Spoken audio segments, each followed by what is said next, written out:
Assalamualaikum warahmatullahi wabarakatuh. Waalaikumsalam warahmatullahi wabarakatuh. Al-Fatihah.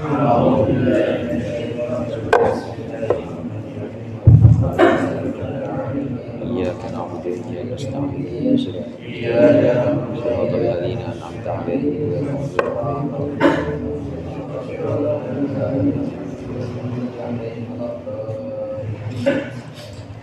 Bismillah, walhamdulillah, wassalatu wassalamu ala sayyidina Muhammadir Rasulillah wa ala alihi wa ashabihi wa man tabi'a huda wa jama'atah wa la hawla wa la quwwata illa billah, amma ba'du. Segenap jamaah musalla al-jihad yang dimuliakan oleh Allah, alhamdulillah malam hari ini kita berkumpul kembali bersama-sama untuk melanjutkan pengajian kitab Sulamut Taufiq. Mudah-mudahan apa yang akan kita pelajari menjadi ilmu yang bermanfaat dunia akhirat. Amin ya rabbal alamin. Ibadah yang paling utama dari segenap ibadah badaniyah itu adalah sholat. Sholat ini awwalu ma yuhasabu bihil mar'u, kata Rasulullah. Ibadah yang pertama kali dihisab nanti itu adalah sholat. Sholatnya kita ini harus memenuhi syarat-syarat, tentunya syarat-syarat sholat yang sudah kita pelajari kemarin itu antara lain adalah bersih atau suci dari hadas. Hadas, baik hadas kecil maupun hadas besar, ini termasuk syarat sholat. Sholat itu diumpamakan atau diibaratkan seperti sebuah jasad. Kalau orang sholat tapi tidak memenuhi syarat-syaratnya, orang sholat dia tidak menutup aurat, misalnya orang sholat kemudian dia dalam keadaan hadas, orang sholat kemudian najis, maka itu seperti jasad tanpa ruh, jasad tanpa nyawa, jadi kayak bangke. Sholat tapi dipakai pakaian yang najis, atau sholat tapi nggak wudhu dulu, yaitu kayak jasad. Sholatnya ini seperti jasad yang tidak ada ruhnya, percuma, nggak akan Allah terima. Jadi yang terjadi sholat ini nanti seperti jasad tanpa ruh. Ini pentingnya syarat. Begitu juga selain syarat ada juga yang wajib dipenuhi, rukun. Rukun itu perumpamannya adalah ibarat kepala. Orang sholat rukunnya ada yang tidak bisa dipenuhi atau yang tidak laksanakan, maka itu seperti jasad tanpa kepala. Jasad tanpa kepala kira-kira bisa hidup gak sih? Nggak bisa, sama aja itu. Jadi syarat dan rukun itu mutlak dalam melakukan satu ibadah. Syarat dan rukun ini harus kita penuhi.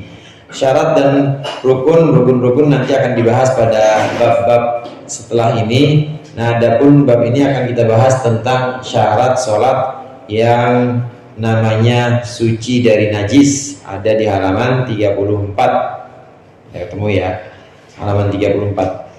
Bismillahirrahmanirrahim. Qala al-mu'allif rahimahullah wa nafa'ana bihi wa bi ulumihi wa bi barakatihi fid dharain amin. Wa min syurutis sholati at-taharatu 'anil najasati fil badani wath thawbi wal makani wal mahmuli lahu. Dan sebagian dari syarat-syarat salat adalah suci dari najis, baik di badan, pakaian, tempat maupun benda yang dibawa oleh orang yang sholat. Saat kita sholat maka syarat ini harus terpenuhi, yaitu sucinya badan kita, pakaian kita, tempat kita, bahkan yang kita bawa juga harus suci. Sholat kita harus dengan pakaian yang bersih dari najis, sejadahnya juga harus bersih dari najis, atau tempat kita sholat ubinnya juga harus bersih, badan kita itu sendiri juga harus bersih dari najis. Jamaah rahmatullah, najis ini nanti ada yang sifatnya itu ma'fu, ada yang sifatnya itu ghair ma'fu, ada yang sifatnya itu diampuni, ada yang sifatnya tidak diampuni. Biasanya najis-najis yang tidak diampuni ini adalah najis yang harusnya kita bisa hindari, harusnya bisa dan mudah untuk kita hindari, tapi kok ada najisnya, maka itu tidak diampuni dan harus ganti pakaian kita atau ganti sarung kita, sejadah kita kalau kena najis seperti itu. Contoh najis yang tidak diampuni itu najis yang benar-benar banyak sifatnya, najis banyak, dan itu Sebenarnya asalnya ya bukan di situ, tempatnya bukan di situ. Ada orang sholat, kemudian sejadahnya najis. Najisnya kena apa? Najisnya itu kena ompol anaknya. Emang sejadah tempatnya ompol ya? Bukan kan ya? Bisa kita menghindari itu. Maka itu sifatnya tidak diampuni. Tapi ada najis yang diampuni. Seperti kita sholat, kemudian di badan kita ini ada darah sedikit sifatnya, atau banyak juga nggak apa-apa, asalkan dia itu dari darah kita dan kita memang sudah usahakan nggak keluar, atau udah kita pakai apa namanya itu yang buat nutup lakban ya, lakban perban, tapi masih keluar aja, maka itu mahfu. Kalau darahnya darah kita atau najisnya berasal dari diri kita sendiri dan sulit dihindari, maka sifatnya mahfu. Sholat aja pakai itu, nggak apa-apa, diampuni. Ini najis ada yang diampuni dan ada yang tidak diampuni. Maka semuanya itu harus kita jaga, pakaian kita, kemudian tempat, demikian juga badan kita, bahkan yang kita bawa. Contoh yang kita bawa itu apa? Peci kan kita bawa, atau sekarang ada orang sholat suka bawa tas ya. Kalau kita sholat bawa tas atau bawa dompet misalnya, itu termasuk al-mahmulahu, yaitu yang dibawa oleh orang yang sholat, maka itu harus suci juga. Orang sholat dia gendong-gendong tasnya najis, maka sholatnya nggak sah. Meskipun pakaian yang dia pakai bersih, sejadahnya suci, tempatnya suci, badannya suci, tapi kalau dia gendong-gendong atau dia bawa sesuatu yang najis, maka sholatnya tidak sah, karena ada syarat yang tidak terpenuhi, yaitu bersih dari najis. Fa in laqahu najisun aw laqad yabahu aw laqad yabahu aw mahmulahu batalat sholatuhu illa ayyulqiyahu halan. Apabila najis mendatangi orang yang sholat, aw laqad yabahu, atau najis mengenai bajunya, aw mahmulahu, atau benda yang dibawa, batalat sholatuhu, maka batal sholatnya, illa ayyulqiyahu, kecuali dia lemparkan halan seketika itu juga. Ini ada yang keringan, kita lanjutkan dulu. Au yakuna ma'fuwan anhu, atau ada najis itu najis yang ma'fu, kadami jurhihi, seperti darah lukanya orang yang sholat. Kalau kita lagi sholat atau ada seorang sholat, kemudian tiba-tiba ada najis di situ, maka sholatnya seketika itu batal, kecuali oleh orang yang sholat itu langsung dia buang najis itu. Contohnya gimana? Asal najisnya nggak kering, hadirin, asal najisnya itu nggak basah, maksudnya asal najisnya nggak basah, itu kita giniin aja nggak apa-apa, asal najisnya bukan yang basah. Contoh najis yang tidak diampuni itu bangkai itu kalau di air, bangkai binatang yang kira-kira nggak ada darahnya, kayak semut misalnya atau kecoa, itu kalau di air maafu. Tapi kalau bangkai itu adanya bukan di air, di badan kita atau di kantong baju kita, maka nggak maafu, nggak diampuni. Kita lagi sholat, kemudian ada kecoa mati, itu kita bawa di sini di pundak kita, nggak boleh. Kecoa mati kering apa basah tuh kira-kira? Tergantung, kalau diinjek. Nah, kalau dia kering, ini kecoa bisa kita langsung singkirin gitu aja. Halan itu seketika itu kita singkirin, kita kepret atau kita gibasin gitu misalnya, maka bisa seketika itu juga sholat kita tidak batal, karena bisa kita halan di sini maksudnya adalah seketika itu juga langsung kita hilangkan, maka tidak batal sholat.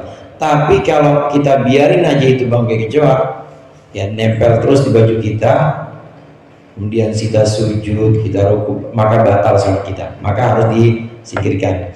Ini kalau najisnya kering. Tapi kalau najisnya basah, ini agak susah, batal deh sholat kita, karena kita gini-gini nempel nggak bisa. Contohnya diberakin burung misalnya, sholat diberakin burung, ya udah najis begitu ya, najis dan sholat kita batal.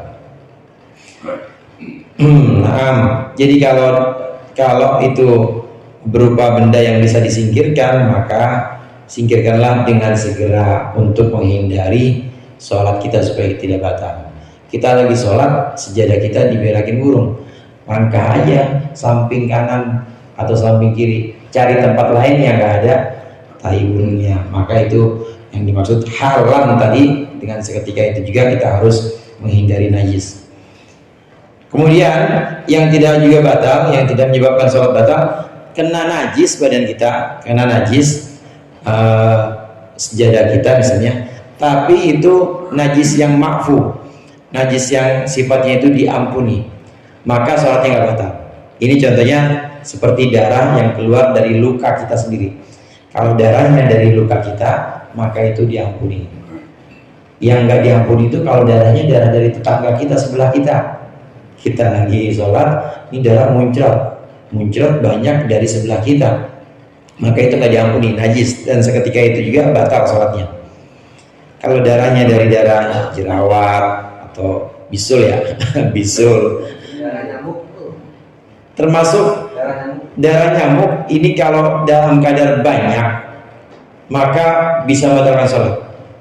Tapi kalau sedikit, jadi ada dua ini syarat. Syarat pertama, darah kalau bukan darah yang dari diri kita, bukan dari badan kita, dari luar, ini kalau dalam kadar yang banyak maka bisa membatalkan sholat.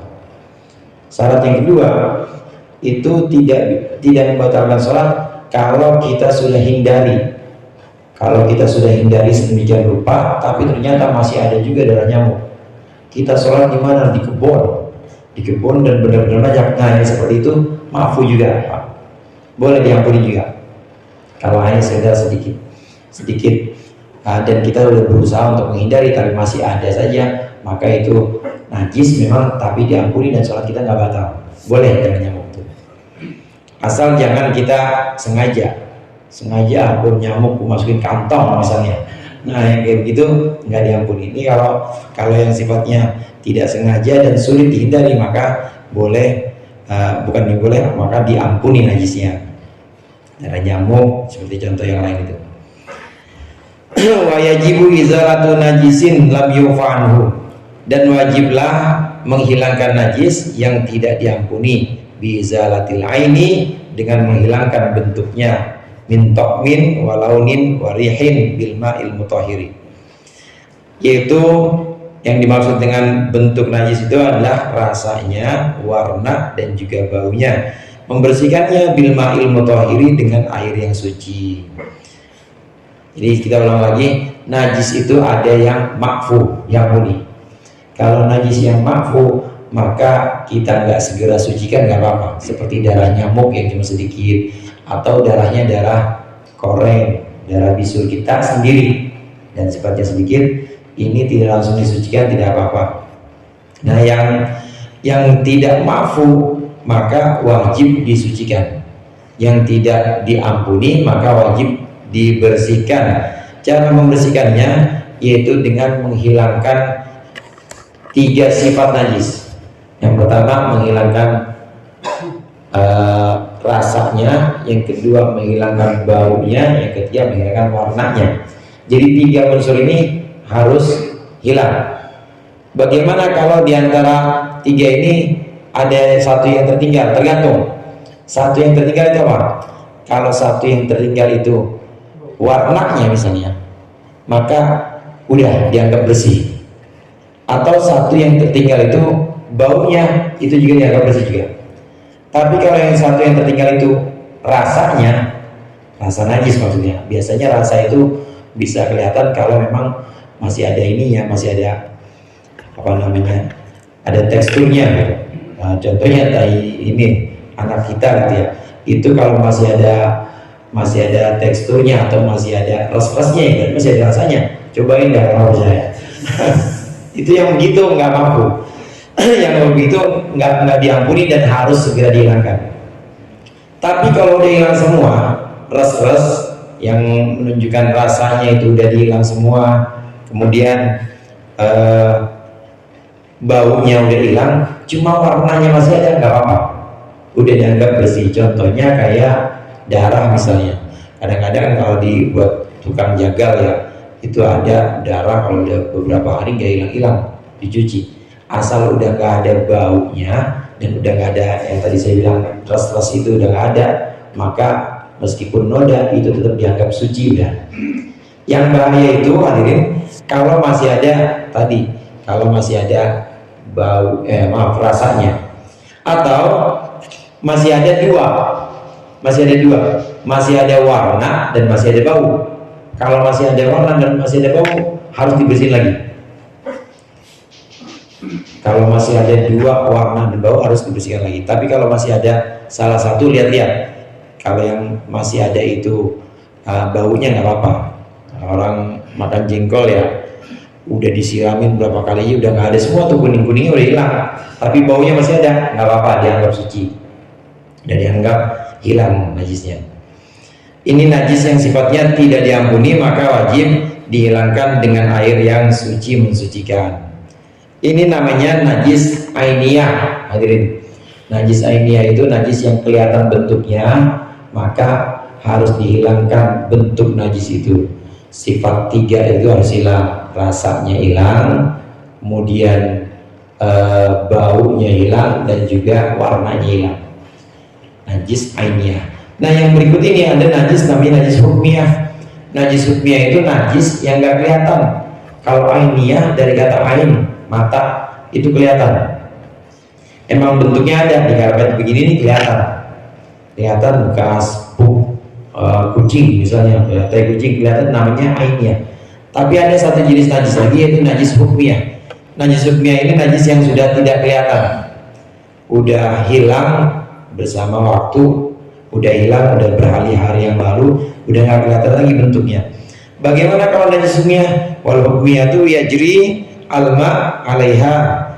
Wal hukmiyah itu, dan najis hukmiyah itu yajri al atau apa ya itu? Iya ya. Bisa juga yujrul ma'u alaiha. Hukmiyah itu harus dialirkan air alaiha, di atas hukmiyah. Kalau najisnya najis hukmiyah, maka cukup disiram begitu aja. Karena najis hukmiyah biasanya sifat-sifatnya sudah hilang, warnanya udah hilang, atau baunya udah hilang, udah tidak seperti najis ainiyah, maka cukup diguyur gitu aja. Tapi kalau najisnya najis ainiyah, harus melalui cara-cara tadi. Warnanya hilang, rasanya hilang, baunya hilang. Kalau hukmiyah tinggal diguyur. Contoh, ini karpet, kasih mana sih Pak Adil? Ini karpet, dia nggak pakai pempes, adiknya dia maksudnya nggak pakai pempes, kencing di sini, dibiarin aja, dibiarin, belum dicuci, terus sampai seminggu. Selama belum diguyur, ya belum suci, tetap hasil najisnya. Cuma karena nggak kelihatan, maka yang tempat yang kena kemarin disebut dengan najis hukmiyah. Nah, itu cukup diguyur gitu aja. Namanya najis hukmiyah. Kita juga di rumah juga seperti itu. Najis hukmiyah itu najis yang sudah tidak ada bentuknya. Cukup dialirkan airnya, disiramin air maksudnya. Wal kalbiyatu bi ghusliha sam'an. Adapun najis anjing dan babi, kalbiyah itu arti aslinya kan anjing, tapi maksudnya adalah najis mughalladhah. Itu bi ghusliha sam'an, dengan mencucinya sebanyak 7 kali. Yahdahunna mamzujatan biturab, salah satu dari 7 itu dicampur dengan debu atau huri yang suci. Ini najis, tahu semua kita ya. Namanya najis mughalladhah.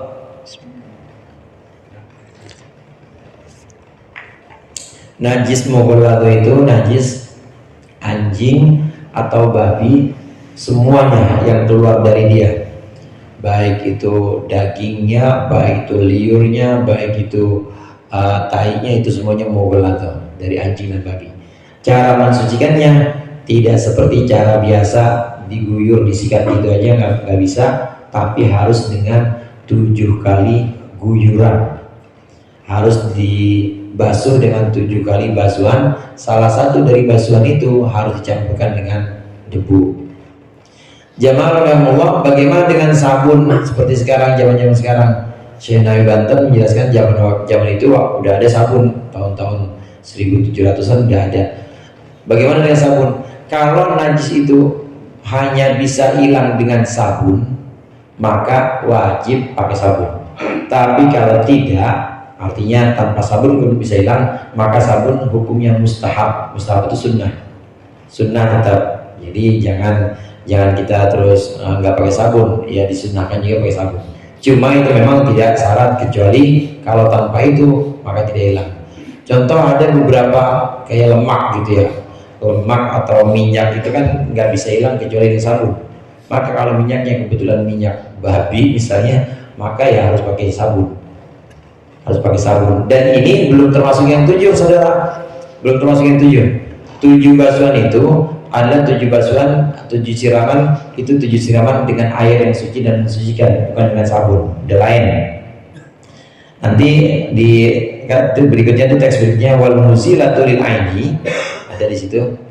Wal muzilatu lil aini wa in tadadat wahidatun. Basuhan yang menghilangkan bentuk najis, maka itu tetap dianggap satu basuhan meskipun banyak. Contoh gini. Ini meja, maaf, ini sama aja, baik najisnya mughalladhah maupun najisnya yang sedang, ya najis yang biasa yang sedang. Ini meja kena tai kucing misalnya, maka kita hilangin dulu. Kalau kita hilanginnya, yang bagus memang hilanginnya jangan pakai air dulu supaya nggak berantakan kemana-mana. Ambil aja kayak apa, atau pakai apa, pakai skop atau pakai sendok semen, buang aja. Nah setelah itu baru pakai air. Air yang pertama ini, air pertama yang kita guyurin untuk menghilangkan bentuk najis, ini tidak termasuk basuhan. Ini baru air yang menghilangkan. Nanti air yang berikutnya, air yang guyuran berikutnya ini baru termasuk basuhan atau siraman menghilangkan najis. Kalau najisnya najis yang bukan mughalladhah, memang nggak ada hitungan 1, 2, 3. Tapi yang mughalladhah, kalau ini kena najis anjing misalnya, kelihatan di sini emang ada kotoran anjingnya, buang dulu. Buang, kemudian masih kelihatan ada ain atau bentuknya najis, masih ada kuning, kita siram. Nah siraman untuk ngilangin kuning ini nggak termasuk 7 itu. Dihilangin dulu, nanti setelah itu baru setelah itu dihitung 1, 2, 3, itu setelah hilang bentuknya. Kalau bentuknya udah hilang, baru kita hitung 1, 2, sampai 7 kali siraman atau 7 kali guyuran, dimana salah satu dari guyuran itu dicampurkan dengan debu yang suci. Nah, jadi jelas bahwa najis yang menghilangkan guyuran atau basuhan yang menghilangkan bentuk najis ini tidak termasuk dalam 7 kali basuhan itu.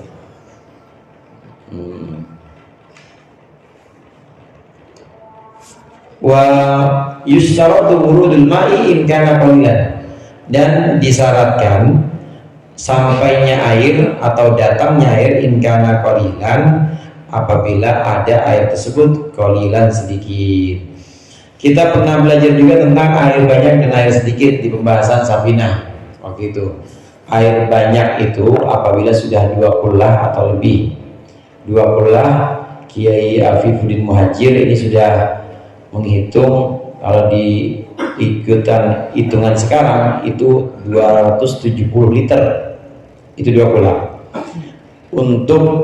Untuk tempat yang kira-kira bentuknya persegi, maka panjangnya itu 92 cm, lebarnya 92 cm, dalamnya 92 cm, itu sudah cukup. Itu sudah 2 qullah. Nah kalau air sudah 2 qullah, maka itu termasuk air banyak. Air yang banyak ini kalau dia kena najis, andai dia tidak berubah sifatnya, maka air itu nggak apa-apa. Air lebih dari 2 qullah, kemudian kemasukan tai cecek misalnya, atau kemasukan bangkai tikus, asal nggak berubah aja nggak apa-apa. Tapi kalau udah berubah baunya, warnanya, maka bahaya, udah ganti semuanya.